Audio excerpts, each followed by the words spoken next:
بسم اللہ الرحمن الرحیم اللہم نحمدک کما ترضی و نصلی علی حبیبک و آلہ کما یرضی و نحب محبوبک کما ارتضی اما بعد صلی اللہ علی حبیبی محمد و آلہ وسلم۔ ناظرین محترم، آج کی نشست میں ہمیں انشاءاللہ حضرت عمر فاروق رضی اللہ تعالیٰ عنہ امیر المومنین کا کچھ تعارف بیان کریں گے انشاءاللہ، آپ ہمارے ساتھ رہیے گا۔ صدیق اکبر رضی اللہ عنہ کے بعد آپ کی ہی کی تعیین سے یعنی متعین کرنے سے حضرت عمر رضی اللہ عنہ خلیفہ و جانشین قرار پائے اور امت کی ہر نوع کی ظاہری باطنی ترقیات کی باغ ڈور آپ کے ہاتھ کے اندر آئی۔ حضرت عمر رضی اللہ عنہ کے قبول خلافت کا واقعہ بھی عجیب ہے۔ حضرت ابوبکر صدیق رضی اللہ عنہ کے مرض نے جب شدت پکڑی اور وصال کا وقت قریب ہوا تو آپ نے حضرت سیدنا علی کرم اللہ وجہ، حضرت عثمان اور چند مہاجرین انصار کو بلایا اور فرمایا کہ تم دیکھ رہے ہو میری حالت کیا ہو رہی ہے اور کسی آدمی کا تعین جو میرے بعد تمہارے امور انتظام کرے ضروری ہے۔ اگر تمہاری رائے ہو یعنی مشورہ ہو تو تم آپس میں کسی کو مشورے سے طے کر لو، اور اگر تمہاری رائے ہو تو میں انتخاب کر دوں۔ یعنی حضرت ابوبکر صدیق رضی اللہ تعالیٰ عنہ نے ان حضرات صحابہ کرام رضوان اللہ علیہم اجمعین کو یہ فرمایا، عرض کیا کہ آپ یہ انتخاب فرما دیں۔ چنانچہ آپ نے حضرت عثمان رضی اللہ عنہ کو حکم دیا اور ان سے حضرت عمر رضی اللہ عنہ کے خلیفہ بنانے کا فرمان لکھوایا۔ حضرت عمر رضی اللہ تعالیٰ عنہ نے عرض کیا کہ میں اس کام کا تحمل نہیں کر سکتا، برداشت یعنی نہیں کر سکتا۔ حضرت ابو بکر نے فرمایا کہ میری تلوار لاؤ، کیونکہ انہوں نے خلیفہ رسول اللہ صلی اللہ علیہ وسلم کا حکم نہیں مانا، اس لیے تلوار آپ نے منگائی اور ان کو خوب ڈانٹا۔ اس پر حضرت عمر مجبوراً خلافت قبول کرنے پر مجبور ہوئے۔ اس کے بعد حضرت طلحہ حاضر ہوئے اور انہوں نے اس تجویز منصب پر تنقید کی اور اس پر فرمایا کہ عمر بخدا تمہارے لیے بہترین آدمی ہیں اور تم ان کے لیے بدترین آدمی ہو۔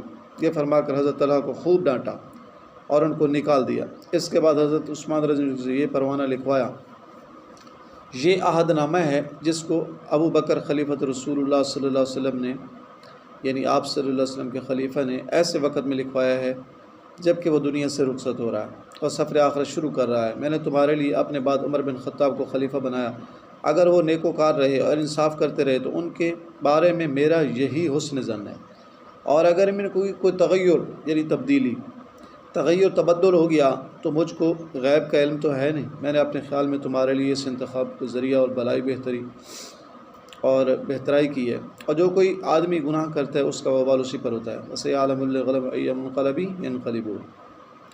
آپ کا اسم گرامی عمر ہے، لقب فاروق ہے، ابو حفص کنیت ہے۔ یہ لقب اور کنیت دونوں دربار نبی صلی اللہ علیہ وسلم سے مرحمت ہوئے یعنی عطا ہوئے۔ سبحان اللہ۔ آپ کا سلسلہ نسب اس طرح ہے، عمر بن خطاب بن نفیل بن عبد العزیٰ بن ریاح بن عبداللہ بن قرط بن رزاح بن عدی بن کعب بن غالب القرشی العددی، اور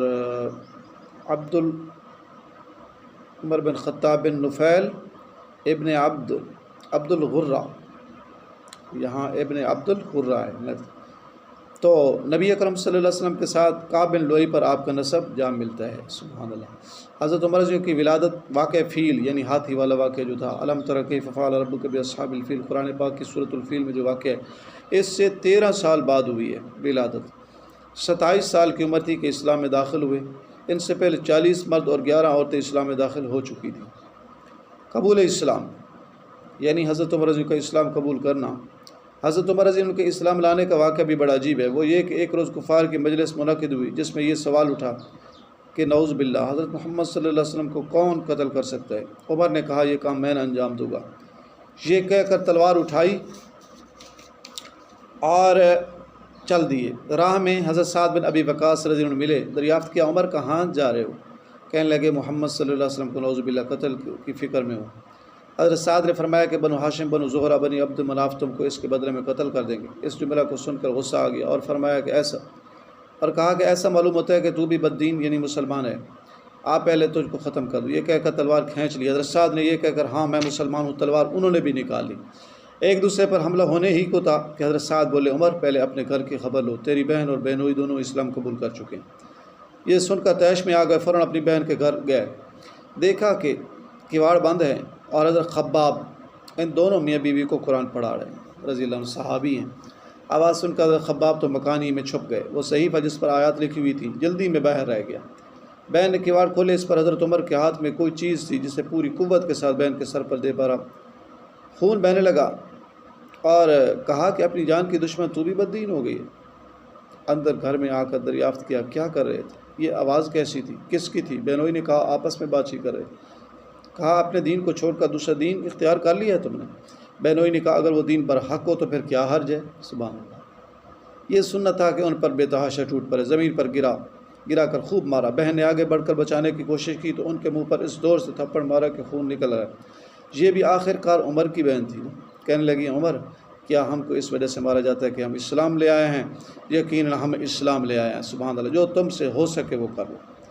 اتنے میں حضرت عمر کی نظر اس صحیفہ قرآن پر پڑی جو باہر ہی رکھا گیا تھا۔ کہنے لگے مجھے بھی دکھلاؤ اس میں کیا لکھا ہے۔ بہن نے کہا تم ناپاک ہو، ناپاک آدمی اس کو ہاتھ نہیں لگا سکتا، یعنی قرآن پاک کو۔ حضرت عمر نے بہت اصرار کیا مگر بہن نے بغیر وضو اور غسل کے وہ صحیفہ ہاتھ میں نہیں دیا۔ حضرت عمر نے غسل کیا، صحیفہ اٹھایا تو اس میں سورۃ طٰہٰ لکھی ہوئی تھی، اننی انا اللہ لا الہ الا انا فاعبدنی واقم الصلاۃ لذکری تک پڑھا تھا۔ سبحان اللہ، کہ حالت بدل گئی۔ کہنے لگے مجھے بھی دربار نبوی صلی اللہ علیہ وسلم میں لے چلو۔ یہ سن کر حضرت خباب اندر سے نکلے اور فرمایا عمر کل پنج شنبہ، یک شنبہ، دو شنبہ، سے شنبہ، چہار شنبہ اور پنج شنبہ، اور پنج شنبہ، یک شنبہ اور دو شنبہ سوار کو کہتے ہیں، سے شنبہ منگل کو، اور چہار شنبہ بدھ کو، اور پنج شنبہ جمعرات کو کہتے ہیں۔ یہ فارسی کا جملہ ہے۔ تو کہا عمر کل شب جو ہے جمعرات میں نبی اکرم صلی اللہ علیہ وسلم نے دعا مانگی تھی، اے اللہ عمر اور ابو جہل میں جو تجھے زیادہ پسند اس کو اسلام کی توفیق عطا فرما۔ ایسا معلوم ہوتا ہے کہ حضور اکرم صلی اللہ علیہ وسلم کی دعا آپ کے حق میں قبول ہو گئی ہے۔